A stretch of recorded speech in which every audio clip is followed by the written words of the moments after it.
Blanc commença à pousser son cheval, puis cria, « Chevalier Blanc, en avant !» Avant même de finir sa phrase, quelqu'un cria, « Attendez !»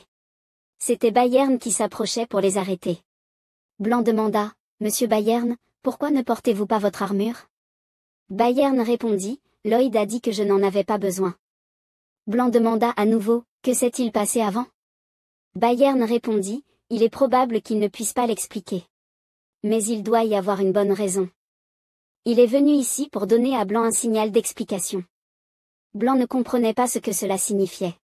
Bayern dit, « Blanc, vois-tu les gens sur cette pierre blanche ?» Blanc répond, « Je les vois, je les vois. » Bayern dit, « Bientôt, Lloyd enverra le signal. » Lloyd commence à lever le drapeau et à le brandir pour envoyer le signal. De son côté, Bayern lève la main, regarde Ellie, les chevaliers blancs avancent vers le sud-est. À l'extérieur du village, déplacez-vous rapidement. En entendant l'ordre, Blanc hurle, « C'est n'importe quoi. Cela ne va-t-il pas juste ouvrir la voie aux monstres? Ces monstres briseront les murs, ce n'est qu'une question de temps. » Lloyd pense vraiment qu'une attaque latérale sera efficace? Ça ne leur fera rien. De son côté, Lloyd continue de brandir le drapeau pour envoyer le signal. Bayern continue de lire, « Répétez après moi. Pour Sa Majesté la Reine, en avant. » En entendant cela, Blanc devient encore plus en colère, « Qu'est-ce que c'était? Il se moque de moi ?» Bayern répond, « Non, tout est planifié à l'avance. » Blanc regarde Lloyd sur la roche agiter son drapeau, se demandant, « Que pense Lloyd? » Cela n'a absolument aucun sens. À ce moment-là, un troupeau de mammouths fonçait follement vers le manoir. Lloyd brandissant le drapeau continue d'envoyer le signal, informant tout le monde, « Ils arrivent. » Le troupeau de mammouths continue sa course furieuse, sans aucun signe de ralentissement. Lloyd se tient sur la roche, regardant le troupeau de mammouths passer. Il sourit et pense, la première étape du plan. Alors que le troupeau de mammouths fonçait, soudain une silhouette de monstre apparaît devant. Il s'arrête soudainement. Ce qui fait que toute l'escouade tombe au sol. Les ennemis naturels des mammouths sont les lézards géants. Ils ont bloqué la route devant, s'arrêtant soudainement, provoquant une collision entre les troupes derrière. La deuxième étape du plan. Lloyd brandit le drapeau et le fait virevolter. Bayern hurle, « Chevalier Blanc, foncez. Plus fort. Créez un épais brouillard. Chargez avec vos lances, faites plus de bruit. » Blanc regarde tout cela, pensant anxieusement, on dirait qu'ils suivent vraiment le plan, mais qu'est-ce que c'est au juste? Les mammouths commencent à paniquer après avoir entendu le bruit fort. Ils sont paniqués et cherchent désespérément une voie de fuite. Lloyd observe en se disant, les mammouths ont peur des lézards géants. Le bruit des sabots de chevaux leur fera penser qu'il y a beaucoup de lézards géants qui s'approchent. Le troupeau de mammouths commence alors à crier et tourne pour fuir. Ensuite, il se dirige vers le sud. Blanc voit également la direction du troupeau de mammouths et pense, il se déplace. Attends, cette direction est. La tranchée que nous avons creusée est destinée à sauver les lézards géants. Il se demande aussi, pourquoi avons-nous creusé si profondément? Le troupeau de mammouths se précipite maintenant vers la tranchée avec fracas. C'est la troisième étape du plan. Lorsqu'ils arrivent ici, ils commencent à tomber dedans. Lloyd agite immédiatement le drapeau pour envoyer le signal. Un hippopotame apparaît soudainement. Lloyd hurle immédiatement, « Hippopotame! Agissez immédiatement! » Effet de reflux de l'eau. L'hippopotame ouvre et ferme sa bouche en crachant de l'eau. Le troupeau de mammouths dans la tranchée est emporté par le courant. Lloyd baisse alors les deux drapeaux. Il ouvre les bras, célébrant le succès, comme le Titanic. Tout le monde est maintenant étonné, bouche bée, parce que nous avons gagné. Le troupeau de mammouths est poussé par le jet d'eau de l'hippopotame le long de la tranchée jusqu'à un endroit où il se connecte à la rivière. Arrivé dans une zone d'eau calme, il commence à sortir de l'eau pour grimper sur la rive. Blanc se tient ailleurs, observant tout ce qui se passe en bas. Il réfléchit, nous avons gagné sans combattre. Soudain, Lloyd, assis à côté, dit, il y a beaucoup de nourriture ici, nous n'avons pas besoin de revenir chercher les lézards géants. Maintenant, nous avons un canal d'eau. Je leur suis reconnaissant. Blanc fronce les sourcils et demande, l'utilisation de ce canal faisait-elle partie de ton plan, Lloyd? Lloyd sourit et répond, ce n'était pas vraiment dans le plan. Après l'avoir creusé, j'ai pensé que nous pourrions l'utiliser. Blanc, en entendant les paroles de Lloyd, tombe dans ses pensées et ne dit rien de plus. Ils commencent à se remémorer les événements passés. À chaque bataille, au moins 5 membres sont tués. Les longues piques tachées de sang sont renvoyées aux familles des soldats. Son père s'est sacrifié pour la patrie et pour le peuple. Il est mort dans l'honneur. Nos cavaliers et le royaume de Magentano se souviendront toujours du courage du chevalier Durando. Lorsque les familles entendent la nouvelle de la mort d'un proche, elles s'effondrent. Après chaque bataille, il ne reste que les cris de douleur des proches, ceux qui sont morts sur le champ de bataille. Les tombstones deviennent de plus en plus nombreux. Ses camarades de guerre, bien qu'habitués à la vie et à la mort, ressentent toujours de la tristesse lorsqu'ils perdent un compagnon. Bronk voit tout cela et ne peut s'empêcher de crier, « Combien de temps compte-t-il perdre ? Commencer l'entraînement. » Mais au contraire, c'est lui qui est le plus douloureux. Sous la pluie battante, il regarde ses camarades, avec qui il a partagé la vie et la mort, maintenant simplement allongés en silence. Courage. Honneur. Ce sont les mots qu'il lit chaque fois qu'il perd un membre. C'est absurde. Au fond de lui, il sait, la mort ne laisse pas l'honneur. Après la mort de cette personne, il ne reste que l'attente des années d'enfer pour les proches. Revenant à la réalité, ces chevaliers lèvent leurs piques et acclament la victoire. Tout le monde est joyeux. Un homme s'approche et prend son camarade dans ses bras en disant « Eh, n'oublie pas de m'inviter à ton mariage. » Il répond « Bien sûr. » Bronk reste là, pensif, observant la joie des autres. À ce moment, Xavier et Lloyd s'approchent. Xavier demande « Cela signifie-t-il que le flot de ces monstres ne cessera jamais ?» Lloyd répond « Oui, cela se terminera, mais il faudra encore plusieurs attaques. » Xavier ajoute « À chaque fois que nous faisons cela, les pertes du manoir sont considérables. » Après avoir écouté cela, Lloyd montre sa tête et dit « Ah, l'intelligence de Xavier a beaucoup augmenté. » Lloyd demande « Xavier, veux-tu deviner ce à quoi je pense maintenant ?» Xavier répond calmement « Bien sûr. Nous planifions d'arrêter l'invasion des monstres avec le moins d'efforts possible. » Lloyd dit « Exactement. Et le plan est… » Xavier l'interrompt, je sais que Lloyd avait déjà préparé le plan. À ce moment, Bronk s'approche et dit, dans ce plan, les chevaliers blancs apporteront aussi leur aide. Lloyd, surpris, jette un regard furtif, quoi ? Il ne comptait pas revenir sur la voie royale ? Bronk explique, il envisage d'écrire une lettre de demande à son Altesse. Aujourd'hui, il a vu ce qu'est une véritable victoire. En même temps, il a réalisé qu'il était un commandant incompétent. Bronk jette alors son manteau. Puis il s'agenouille et dit. Permettez-lui d'observer la sagesse de Lloyd. Pensa Xavier. Ah, frère, tu te trompes. Quelle sagesse ? Si tu étais ici, tu serais tôt ou tard corrompu par ce jeune Lloyd. Tous les chevaliers s'agenouillèrent, suivant leur capitaine, attendant l'accord de Lloyd. Lloyd réfléchit un moment, resta silencieux, puis prit la parole. J'attendais qu'il dise ces mots. Lloyd sourit et dit, cette opération, sans les chevaliers blancs, n'aurait absolument pas pu se réaliser. Ce soir-là, les personnages importants du manoir se réunirent autour d'une table rectangulaire. Lloyd prit la parole en premier. Baron Nam, vous vous souvenez que lorsque j'ai parlé de construire un aqueduc depuis le lac Capua, vous vous êtes fortement opposé ? Le baron Nam répondit, oh, je m'en souviens.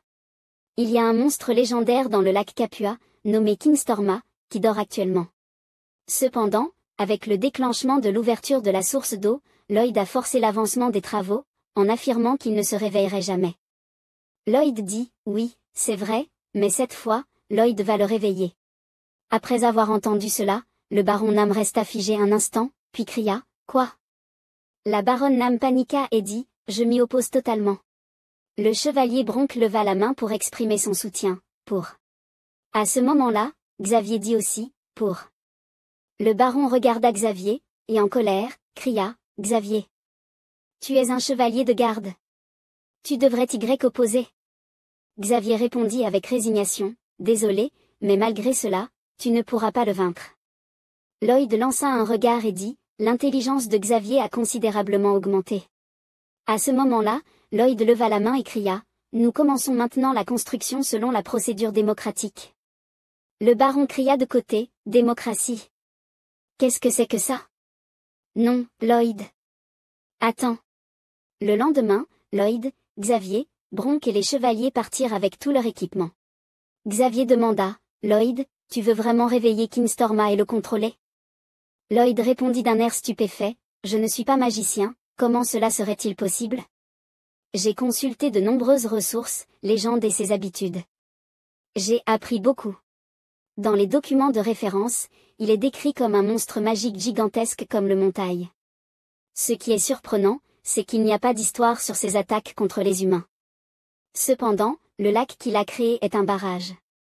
En d'autres termes, si son nid est détruit, il criera et le réparera. Donc, nous allons détruire une partie du lac, matin et soir. Chaque fois qu'il se répare, nous continuerons.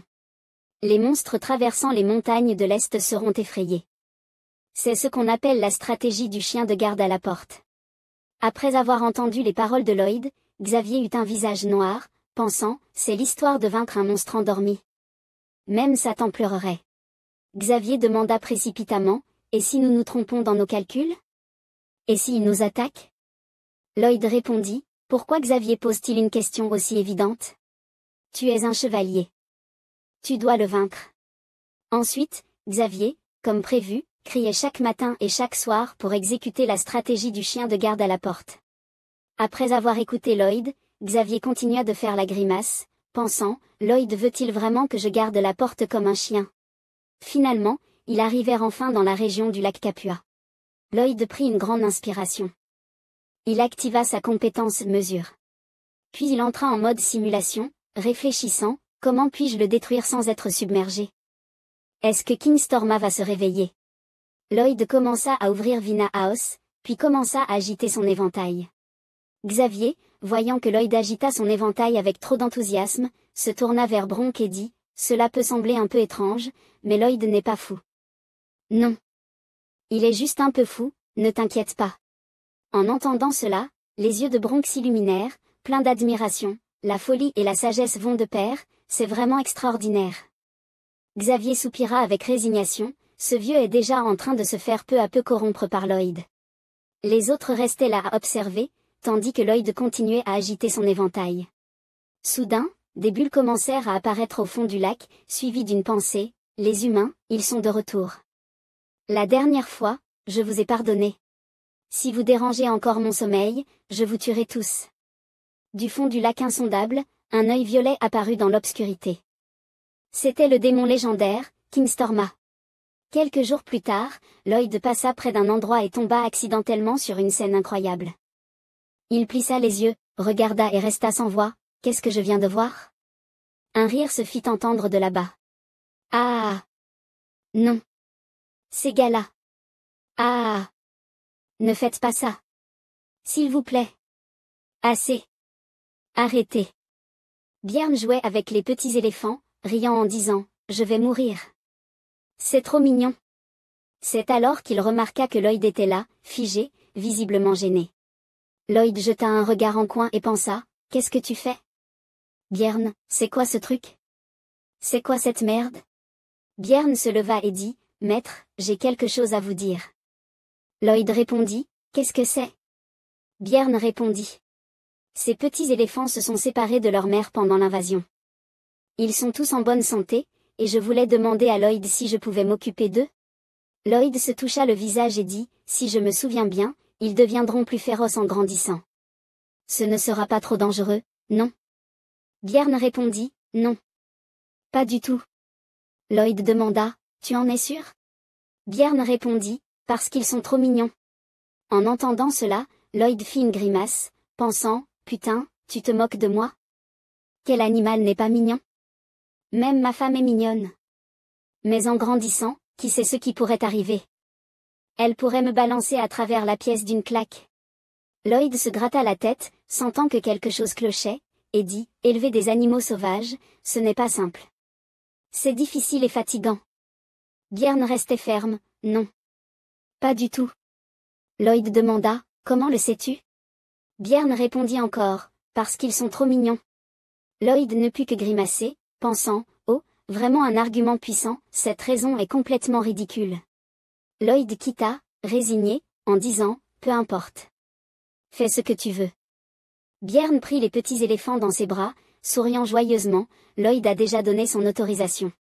Si c'est Björn, je crois qu'il fera tout ce qu'il peut. Si ces petites créatures peuvent être domptées, elle pourrait nous apporter un puissant allié pour l'avenir. À moins que la stratégie du chien de garde à la porte ne réussisse à 100%, un allié puissant de plus ne ferait pas de mal. Lorsque l'armée de Sauterelle attaqua, la tribu des Ors vint à leur secours, puis partit rapidement.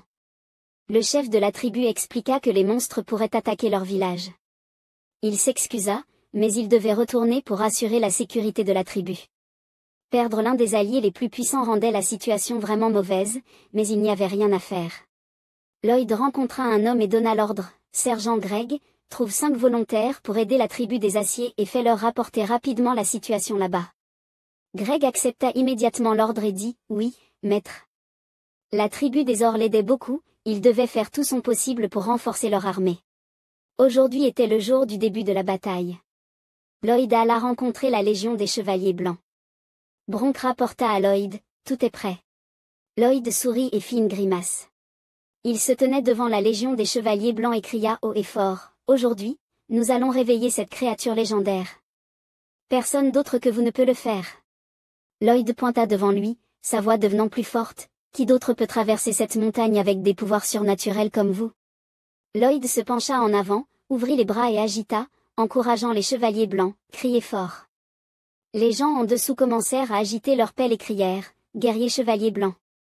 Lloyd continua d'étendre les bras et de crier, quand le monstre montrera ses crocs, qui pourra l'abattre avec la pelle dans ses mains? Lloyd continua de se pencher en avant, agitant ses bras, et les gens en dessous continuèrent à crier, guerriers chevaliers blancs. Lloyd commença à propager sa décadence parmi les chevaliers blancs. Il leva les mains et dit, croyez-vous en la puissance de la pelle? Les gens en dessous joignirent leurs mains, les larmes aux yeux comme des croyants dévoués, et crièrent, oui. Nous croyons. Après avoir inondé les chevaliers blancs de pensées dépravées, Lloyd ouvrit les bras et marcha avec les gens comme lors d'une protestation. Ceux derrière levèrent leurs pelles et crièrent, pelle héroïque. Ennemis, éloignez-vous. Xavier, voyant ces gens devenir fous avec Lloyd, ne put qu'être impuissant, ne sachant comment le décrire. Ces gens ne pouvaient plus échapper à la dépravation minutieusement orchestrée par Lloyd.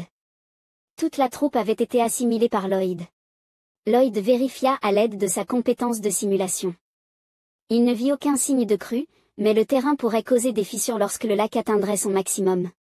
Xavier se tenait au bord du lac et cria fort, il est prêt. Lloyd agita la main et dit, c'est bon. Xavier, as-tu vu l'endroit que tu as marqué? Xavier répondit, oui, je l'ai vu. Lloyd pointa devant lui et cria, commencez. Xavier plongea immédiatement son épée dans le sol et lança une frappe explosive. Toute la géologie autour fut fissurée par l'attaque de Xavier, se dispersant partout. Des vibrations commencèrent à se produire autour. Un torrent de boue se précipita et renversa les arbres de la forêt voisine. Il n'y avait pas de pertes apparentes pour l'instant, mais cela suffisait à endommager la structure du barrage, et le roi des tempêtes apparaîtrait bientôt. Lloyd cria immédiatement, allongez-vous. La surface du lac était toujours calme, mais des vagues commencèrent à émerger. L'île entière fut détruite, et de gigantesques vagues se formèrent à la surface de l'eau. Lloyd fut un peu choqué en voyant cela. Du flux d'eau émergea une paire d'yeux perçants. Tout le monde commença à paniquer en voyant cela. Une silhouette gigantesque apparut, les yeux brillants comme des phares, émergeant de la surface de l'eau. Lady et Chantermé, le monstre légendaire King Storma, hurla dès qu'il apparut. En voyant le monstre légendaire, Lloyd resta bouche bée, putain. Qu'est-ce que c'est que ce truc? C'est ça le monstre légendaire? Comment ça se fait? Les membres de la Légion des Chevaliers Blancs ouvrirent aussi grand leur bouche, fixant King Storma, pensant, c'est tellement mignon. Lloyd leva les yeux, pensant, son rugissement, je peux entendre qu'il dit ah, vous m'avez énervé. Comme Pudong, Belle et Hippo, il pouvait comprendre ce qu'il voulait dire. C'est une sorte de créature mystique? Si c'est vraiment un castor, que faire? Alors il va sûrement prioriser la réparation du barrage.